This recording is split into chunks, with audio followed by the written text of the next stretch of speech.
നമസ്കാരം. ഇസ്രായേലിലേക്ക് care giver ആഗ്രഹവുമായി വരുന്നവർക്ക് ഡോക്യുമെൻ്റ് കാര്യങ്ങളിൽ വന്നിട്ടുള്ള അപ്ഡേഷൻ ഞാൻ ഇൻസ്റ്റയിൽ പേജിൽ ചെയ്തിട്ടുണ്ടായിരുന്നു. അതിൻ്റെ ചില സംശയങ്ങളും ഉത്തരങ്ങളുമാണ് ഞാൻ ഈ വീഡിയോ വഴി ഉദ്ദേശിക്കുക. നമുക്കറിയാം, parents birth certificate, parents passport copy, parents marriage certificate, ഇതാണ് പുതിയ അപ്ഡേഷൻ പ്രകാരം മെയ് 18 മുതലുള്ള ഇസ്രായേലിലേക്ക് വരാൻ ആഗ്രഹിക്കുന്ന കാൻഡിഡേറ്റ്സ് അവരുടെ ഡോക്യുമെൻ്റ് കാര്യത്തോടു കൂടി ആഡ് ചെയ്യാനുള്ളത്. അപ്പോൾ നമുക്കതിൻ്റെ സംശയങ്ങളിലേക്കും ഉത്തരങ്ങളിലേക്കും കിടക്കാം. ഹരിപ്രസാദ് VH എന്ന് പറയുന്ന ഒരാൾ ചോദിച്ചിരിക്കുന്നത്, ജനറൽ വർക്ക് വിസയ്ക്ക് വരുന്നവർക്ക് വൈഫിൻ്റെ പാസ്പോർട്ട് നിർബന്ധമുണ്ടോ എന്നതാണ് ചോദിച്ചിരിക്കുന്നത്. ആര് ഇസ്രയേലിലേക്ക് ഏത് കാറ്റഗറിയിൽ വിസ വന്നാലും അവരുടെ കുടുംബത്തിലുള്ള ആരെങ്കിലും ഇവിടെ ജോലി ചെയ്യുന്നുണ്ടോ എന്നുള്ളത് അറിയാൻ പാസ്പോർട്ട് അല്ലെങ്കിൽ ഇവിടെ ജോലി ചെയ്യുന്ന ആളിൻ്റെ വിസ സബ്മിറ്റ് ചെയ്യുക എന്നതുകൂടി ഒരു കാര്യമാണ്. അതുകൊണ്ട് തന്നെ ഏത് വിസയിൽ വന്നാലും വൈഫ് ഇവിടെ ജോലി ചെയ്യുന്നുണ്ടോ എന്നറിയാൻ പാസ്പോർട്ട് സബ്മിറ്റ് ചെയ്യുക വഴി എംബസിക്കും മറ്റുള്ള ഡോക്യുമെൻ്റ് കൈകാര്യം ചെയ്യുന്നവർക്കും കണ്ടുപിടിക്കാനാവും എന്നുള്ളത് കൊണ്ടാണ് സബ്മിറ്റ് ചെയ്യണം എന്ന് പറയുന്നത്. അതുപോലെ പണ്ട് വീടുകളിൽ അല്ലേ പ്രസവം നടന്നത്, അങ്ങനെയുള്ളവരുടെ ബർത്ത് സർട്ടിഫിക്കറ്റ് കിട്ടില്ലല്ലോ. ശരിയാണ്, നമ്മുടെയൊക്കെ മാതാപിതാക്കൾ അവരൊക്കെ ജനിച്ച കാലഘട്ടത്തിൽ ഇത്രയേറെ ടെക്നോളജി ഒന്നുമില്ല. ഈ ഒരു അടുത്ത കാലത്താണ് ഈ പറയുന്ന ഓൺലൈൻ ജനന സർട്ടിഫിക്കറ്റ് വരെ ആയിട്ടുള്ളത്. അതുകൊണ്ട് തന്നെ പണ്ടുള്ളവർ എവിടെയാണ് ജനിച്ചതെന്ന് ചിലപ്പോൾ ആശുപത്രിയിലായിരിക്കാം, ചിലപ്പം തമാശകളിൽ പറയുന്നത് പോലെ അമ്മിക്കല്ല് അല്ലെങ്കിൽ അരകല്ല് അരച്ചുകൊണ്ടിരിക്കുമ്പോൾ പ്രസവവേദന വന്ന് തൊട്ടപ്പുറം പ്രസവിച്ചിട്ട് ഇപ്പറേ വന്ന് ബാക്കി കൂടി അരച്ചു എന്നൊക്കെ പറയുന്ന തമാശ രൂപേണയുള്ള കാര്യങ്ങൾ, എന്നൊക്കെ പഴയ കാലത്തിൻ്റെ ആ ഒരു പരാധീനതയിൽ ഉൾപ്പെട്ട കാര്യങ്ങളാണ്. അപ്പോൾ അങ്ങനെയുള്ളവർക്ക് ഇതെങ്ങനെ സാധ്യമെന്ന് ചോദിക്കുമ്പോൾ അതിനുവേണ്ടി ഒരു പ്രത്യേക അഫിഡവിറ്റ് കാര്യങ്ങൾ ചെയ്യാൻ വേണ്ടി ഏജൻസികൾ തരുന്നുണ്ട്. അത് നിങ്ങൾ ചോദിച്ചു മേടിക്കുക. ഇപ്പം ജയം കെയർ ഗീവർ അസിസ്റ്റൻസ് വഴി പോകുന്നവർക്ക് അതിനെക്കുറിച്ചുള്ള ഗൈഡ് ലൈനും നമ്മൾ അതിൻ്റെ അഫിഡവിറ്റും കൃത്യമായിട്ട് കൊടുക്കുന്നുണ്ട്. പാസ്പോർട്ട് ഇതുവരെ ഇല്ലാത്തവർക്ക് അത് ആവശ്യമാണ്. ഇപ്പം നമ്മുടെ പപ്പയ്ക്കും മമ്മിക്കും പാസ്പോർട്ട് ഇല്ല എങ്കിൽ കുഴപ്പമില്ല, അതിനുവേണ്ടി എടുക്കണമെന്നില്ല. ഇപ്പം കിടക്കപ്പായ കിടക്കുന്ന അല്ലെങ്കിൽ വയ്യാതെ കിടക്കുന്ന ഒരപ്പച്ചനെയും അല്ലെങ്കിൽ നമ്മുടെ അപ്പൂപ്പന്മാരെയും കൊണ്ട് അല്ലെങ്കിൽ അവരെയും കൊണ്ട് നേരെ ഇനിയും കോട്ടയത്തോ അല്ലെങ്കിൽ ഇടുക്കിയിലോ അല്ലെങ്കിൽ എവിടെയെങ്കിലും ഉള്ളൊരു പാസ്പോർട്ട് ഓഫീസിൽ കൊണ്ടുപോയി പാസ്പോർട്ട് എടുക്കേണ്ട കാര്യം ഇനി ഇല്ല. അതുകൊണ്ട് തന്നെ അതിനു വേണ്ടിയും ഒരു അഫിഡവിറ്റ് കാര്യങ്ങൾ ചെയ്താൽ മതി എന്നുള്ളതാണ് അറിയാൻ സാധിച്ചിട്ടുള്ളത്. അമ്മയ്ക്ക് പാസ്പോർട്ട് ഇല്ല, അച്ഛൻ മരിച്ചു, അമ്മയ്ക്ക് ബർത്ത് സർട്ടിഫിക്കറ്റ് ഇല്ല, അമ്മയ്ക്ക് ഇപ്പോൾ 63 വയസ്സായി. അപ്പം അമ്മയ്ക്ക് പാസ്പോർട്ട് ഇല്ല, അത് കുഴപ്പമില്ല. അച്ഛൻ മരിച്ചു, ഡെത്ത് സർട്ടിഫിക്കറ്റ് സബ്മിറ്റ് ചെയ്താൽ മതി. അതുപോലെ തന്നെ അമ്മയ്ക്ക് ഇപ്പോൾ 63 വയസ്സായി, അതുകൊണ്ട് തന്നെ പാസ്പോർട്ട് എടുക്കേണ്ട കാര്യമില്ല. ബാക്കി 2 കാര്യങ്ങൾക്കും അഫിഡവിറ്റ് ചെയ്താൽ മതി എന്ന് ഞാൻ സൂചിപ്പിച്ചിട്ടുണ്ട്. പേരൻസ് ഉള്ള ഒരാൾ മരിച്ചു പോയെങ്കിൽ ബർത്ത് സർട്ടിഫിക്കറ്റ് മാത്രം പോരെ, മരിച്ചു പോയെങ്കിൽ ഡെത്ത് സർട്ടിഫിക്കറ്റ് കൂടി ആഡ് ചെയ്യേണ്ടി വരും. പാസ്പോർട്ട് ഇല്ലാത്ത പേരൻസ് എടുക്കണോ? ആവശ്യമില്ല. 30 വയസ്സിന് താഴെ ഉള്ളവർക്കല്ലേ. അത് ചില ഏജൻസികൾ, മുംബൈയിലുള്ള ചില ഏജൻസികൾ അങ്ങനെ പറയുന്നുണ്ട്.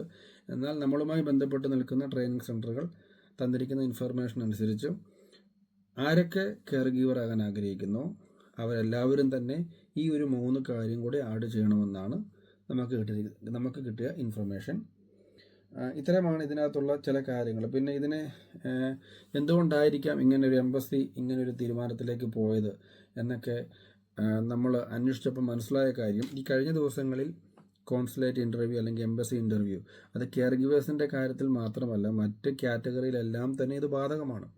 അങ്ങനെ ചോദിച്ചപ്പോൾ പപ്പയുടെ പേര് അല്ലെങ്കിൽ അമ്മയുടെ പേര് ചോദിച്ചപ്പോൾ വീട്ടിൽ വിളിക്കുന്ന പേരാണ് ആ ഒരു കാൻഡിഡേറ്റ് പറഞ്ഞത്. അതായത് ഉദാഹരണം, നമ്മുടെ അമ്മയുടെ പേര് ഇപ്പം മേരി വർഗീസ് എന്നാണെങ്കിൽ ചിലപ്പോൾ വീട്ടിൽ വിളിക്കുന്നത് ചിലപ്പോൾ അമ്മണി എന്നായിരിക്കാം, അല്ലെങ്കിൽ മറിയാമ്മ എന്നായിരിക്കാം.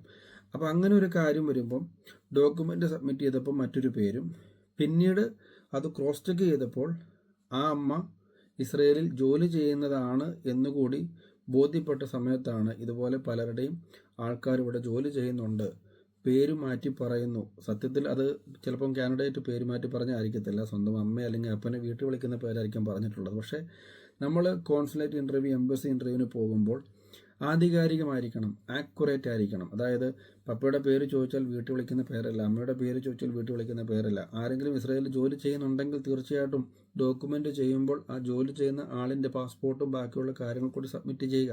അതിനുള്ള കോളംസ് ഉണ്ട്. കള്ളത്തരങ്ങൾ ചെയ്യാതിരിക്കുക.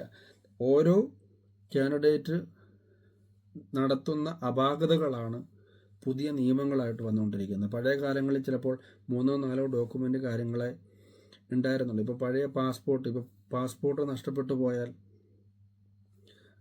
FIR മാത്രം മതിയായിരുന്നൊരു കാലഘട്ടത്തിൽ പഴയ പാസ്പോർട്ട് എത്രണ്ണം ഉണ്ടോ അതെല്ലാം സബ്മിറ്റ് ചെയ്യണമെന്ന നിയമം വന്നിട്ടുള്ളത് പാസ്പോർട്ട് മറച്ചു വെച്ചുകൊണ്ട് പല രാജ്യങ്ങളിൽ പോയിട്ട് ഇസ്രയേലിലേക്ക് വരുമ്പോൾ പുതിയ പാസ്പോർട്ട് കണ്ടെത്തി വരുന്ന പ്രവണത കാൻഡിഡേറ്റിൻ്റെ ഭാഗത്തു നിന്ന് കണ്ടെത്തിയപ്പോഴാണ് അങ്ങനത്തെ ഒരു നിയമം വന്നിട്ടുള്ളത്.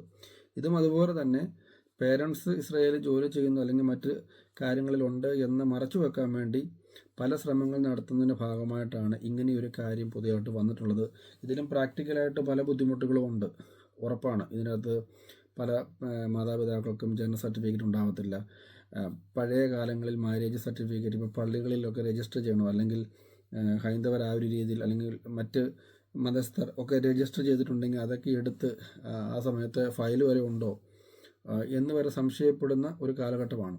അതുപോലെ തന്നെ മുംബൈയിൽ ഡോക്യുമെൻ്റ് ചെയ്യുന്നതിൻ്റെ ഭാഗമായിട്ട് പല ഏജൻസികളും പല ട്രെയിനിങ് സെൻ്ററുകളും കുട്ടികൾക്ക് കൃത്യമായിട്ട് പറഞ്ഞു കൊടുക്കുന്നില്ല എന്ന കാര്യം അറിയാൻ സാധിച്ചിട്ടുണ്ട്.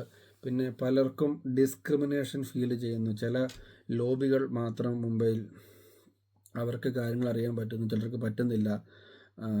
അത് ക്ലാസിൻ്റെ കാര്യത്തിലായാലും ട്രെയിനിങ്ങിൻ്റെ കാര്യത്തിലായാലും വിസ ക്ലാസിൻ്റെ കാര്യത്തിലായാലും പല ഏജൻസിയിലുള്ള പല ട്രെയിനിങ് സെൻ്ററിലെ കുട്ടികൾ നമ്മളോട് പറയുകയുണ്ടായി, ചേട്ടാ അവിടെ ഒരു ഡിസ്ക്രിമിനേഷൻ ഉണ്ട് എന്ന്. ഈവൻ ദോ ട്രെയിനിങ്ങിന് പോകുന്ന കുട്ടികൾ ആദ്യം നടത്തുന്ന ഇൻ്റർവ്യൂവിൽ പോലും മികച്ച പെർഫോമൻസ് കാഴ്ചവെച്ച കുട്ടികളെ നിങ്ങൾ രജിസ്റ്റർ ചെയ്തോളൂ എന്ന് പറയും. രജിസ്ട്രേഷൻ കൗണ്ടറിൽ ചെല്ലുമ്പം ആ കൗണ്ടർ അടച്ചു, എന്നാൽ നാളെ നിങ്ങൾ രജിസ്റ്റർ ചെയ്തോളൂ എന്ന് പറഞ്ഞ് പിറ്റേ ദിവസം ട്രെയിനിങ് കഴിഞ്ഞ് ജയിച്ച കുട്ടികൾ രജിസ്ട്രേഷൻ നടത്താൻ പോയപ്പം നിങ്ങൾ തോറ്റുപോയി എന്ന് പറഞ്ഞ തരത്തിലുള്ള റെക്കോർഡ്സ് കാര്യങ്ങൾ അല്ലെങ്കിൽ അങ്ങനെയുള്ള കാര്യങ്ങളും പല ട്രെയിനിങ് സെൻ്ററുകളിൽ നമുക്ക് കിട്ടുകയുണ്ടായി. ഞാൻ പറഞ്ഞു വന്നത് എല്ലാ ട്രെയിനിങ് സെൻ്ററുകളും വളരുന്നത് കാൻഡിഡേറ്റ് ഉള്ളത് കൊണ്ടാണ്. അതുപോലെ തന്നെ എല്ലാ ട്രെയിനിങ് സെൻ്ററുകളും തളർത്തുന്നതും അല്ലെങ്കിൽ ബാൻ ചെയ്തു പോകുന്നതും കാൻഡിഡേറ്റ്സിൽ ഉണ്ടാകുന്ന മാറ്റങ്ങൾ വഴിയാണ്. കാരണം അവരെ വാല്യൂ ഉള്ളതായിട്ട് കാണുക, ഒരു തരത്തിൽ പോലും അവരെ റിജക്ഷൻ കൊടുക്കാതിരിക്കുക. ഇപ്പോൾ കുവൈറ്റിലൊക്കെ ഹെൽത്ത് മിനിസ്ട്രിയിലൊക്കെ ജോലി ചെയ്തിട്ടുള്ള ആൾക്കാർ അവരുടെ സ്വപ്നം സാമ്പത്തികമായിട്ടുള്ളൊരു മെച്ചത്തിന് വേണ്ടി ഇസ്രയേൽ തിരഞ്ഞെടുക്കുമ്പോൾ അവർ വന്ന് മുംബൈയിൽ ട്രെയിനിങ് അറ്റൻഡ് ചെയ്യുമ്പോൾ അവരുടെ മികച്ച പെർഫോമൻസ് ആയിട്ട് പോലും അവരെ തോൽപ്പിച്ചത്, എന്നാൽ ഇൻ്റർവ്യൂവിന് മലയാളം കലർത്തി പറഞ്ഞവരെ ജയിപ്പിച്ചതുമായിട്ടുള്ള കാര്യങ്ങളൊക്കെ നമ്മൾ അറിയുമ്പോൾ അർഹതപ്പെട്ടവർക്ക് അവരുടെ യഥാർത്ഥത്തിലുള്ള സ്വപ്നത്തിന്മേൽ പലപ്പോഴും പറയാറുള്ളത് പോലെ മുംബൈയിലെ ട്രെയിനിങ് സെൻ്ററുകൾ കോടാലി വെക്കാതിരിക്കട്ടെ. ഞാനെപ്പോഴും കാൻഡിഡേറ്റിൻ്റെ ഭാഗത്താണ്. ഞാനിപ്പോഴും ഇവിടെ നിൽക്കുന്ന കെയർ ഗീവേഴ്സിന് സപ്പോർട്ടാണ്. അന്നും ഇന്നും അങ്ങനെ തന്നെയാണ്. ചില റയറസ്റ്റ് സംഭവങ്ങളിൽ മാത്രമാണ് അത് അല്ലാതായി മാറുന്നത്. കാൻഡിഡേറ്റ് കള്ളം പറയുകയോ അല്ലെങ്കിൽ ഇവിടെ വന്നിട്ട് ജോലിയിൽ ബുദ്ധിമുട്ടാണെന്നൊക്കെ പച്ചക്കള്ളങ്ങൾ പറയുന്ന ഒരുപാട് പേരുണ്ട്. പക്ഷേ പ്രാക്ടിക്കലി നമുക്ക് ബോധ്യപ്പെട്ടാൽ അത് മാറ്റിക്കൊടുക്കുവാൻ വേണ്ടിയുള്ളൊരു ടീം വർക്ക് നമ്മളുമായിട്ട് ബന്ധപ്പെട്ട് നിൽക്കുന്നവരും നമ്മളെ ഹെൽപ്പ് ചെയ്യുന്നവരും നമ്മുടെ ജ്യേഷ്ഠന്മാരും അനുജന്മാരും നമ്മുടെ അനിയത്തിമാരും ഒക്കെയായിട്ടുള്ളവരും അല്ലെങ്കിൽ ഈ ടീം വർക്കിൻ്റെ ഭാഗമായിട്ട് ഏതെങ്കിലും തലത്തിൽ ബന്ധപ്പെടുന്നവരും കൂട്ടായിട്ടുള്ളത് കൊണ്ടാണ് നമുക്കിത് മുന്നോട്ട് കൊണ്ടുപോകാൻ പറ്റുന്നത്. അതുകൊണ്ട് ഈ ഒരു കാര്യങ്ങൾ ഞാൻ പറയുന്നത് സത്യത്തിൽ ഞാനൊരു ഇൻട്രാക്ഷൻ വെച്ചു എന്ന് മാത്രമേ ഉള്ളൂ. അതുപോലെ തന്നെ ട്രെയിനിങ് സെൻ്ററുകൾ കുറച്ചുകൂടി കുട്ടികളുമായിട്ട് ഒരു ഫ്രണ്ട്ലി ആയാൽ കൊള്ളാം എന്നൊരു സജഷൻ പല കുട്ടികളും പറയുന്നുണ്ട്.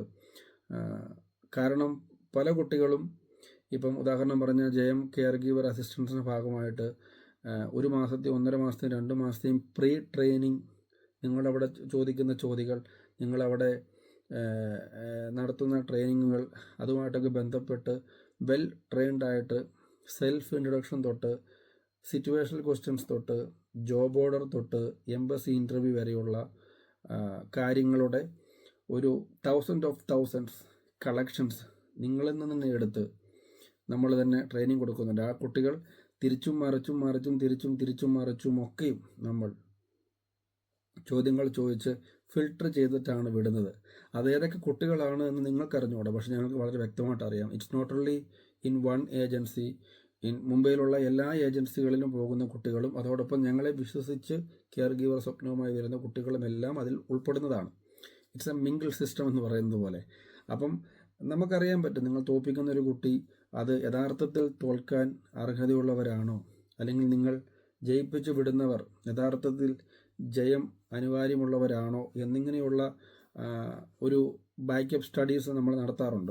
എന്നാൽ 2, 3, 4 തവണയും തോറ്റിട്ട് എനിക്ക് കെയർ ഗീവർ ആകണം, എൻ്റെ കുടുംബത്തിൻ്റെ സാമ്പത്തിക ഭദ്രതയ്ക്ക് വേണ്ടി ആകണമെന്ന് ദൃഢവിശ്വാസത്തോടു കൂടി 2, 3 ഇൻ്റർവ്യൂ ഫെയിലായിട്ടും ജയിച്ചിവിടെ വന്ന് 2, 3, 4 മാസത്തെ ശമ്പളം വീട്ടിലേക്ക് അയച്ചവരുമുണ്ട് എന്ന് പറയുമ്പോൾ നമുക്കെല്ലാം മനസ്സിലാക്കാൻ പറ്റും. കാര്യം ഞങ്ങൾ ഇതിൻ്റെ ഗ്രൗണ്ട് വർക്കിൽ പിന്നാമ്പുറങ്ങളിൽ ഓരോ കുട്ടികളുമായിട്ട് സംവദിക്കുന്നവരാണ്. സോ മുന്നോട്ട് കെയർ ഗീവർ ആകാൻ ആഗ്രഹിക്കുന്നവർക്ക് തീർച്ചയായിട്ടും ജയം കെയർ ഗീവർ ഒഫീഷ്യൽ പേജ് നിങ്ങളുടെ ഗൂഗിളിൽ സെർച്ച് ചെയ്യാം. ജയം കെയർ ഗീവർ അസിസ്റ്റൻസ്, അല്ലെങ്കിൽ ജിബി യോഹന്നാൻ, അല്ലെങ്കിൽ Jayam care giver job order to embassy interview, അല്ലെങ്കിൽ Jayam care giver pre training, ഇങ്ങനെയുള്ള പല സ്കീമുകൾ നമുക്കുണ്ട്.